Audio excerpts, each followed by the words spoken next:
Now, the prophetic ministry is something that we need to understand because somehow that the prophetic ministry can be vast, but somehow it can also be dicey, because sometimes that you hear the voice of God or that God speaks to you, which is our natural characteristics as Christian, it doesn't necessitate that you are in that prophetic stream.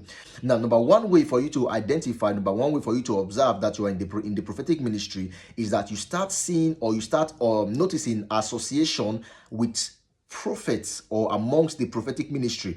Somehow you see that your body, somehow you see that there is an urge for the prophetic ministry. There's an urge, there is a kind of a likability or a kind of likeness with prophets. Start noticing that God starts revealing things to you in dreams. Now, these times is not only revealing things to you at one at a time. No, you notice is a frequent occurrence. You notice something that is constant.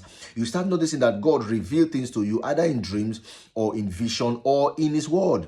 There are some things that God reveals to you. There are some things that God tends to usher you in, that you understand that somehow you notice that a revelation comes out from the word of God, and it's effective, and you notice that this thing is something that maybe God wants you to speak about, or God just wants you to understand more about, because God is going to reveal something pertaining to his word. Because we must understand that the word of God is a building block for the voice of God. Number three is that your thoughts are refined, because we must understand that there are thoughts that somehow that God puts in your spirit that comes alive.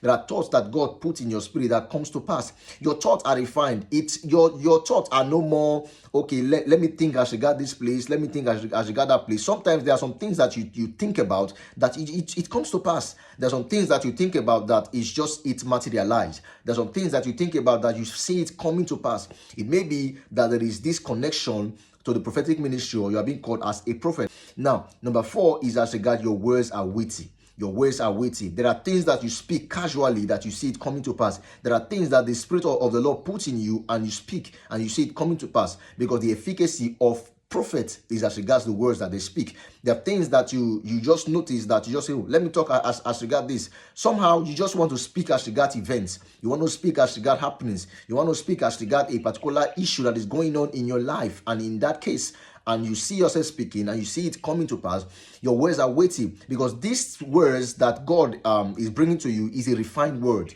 Just as God touched the tongue of Isaiah, that his mouth was refined, and that is when he speak. Now we must understand that your words are weighty. When you speak, you see it coming to pass, whether you speak casually or not, but you see your words, it's refined, and you see it is defined.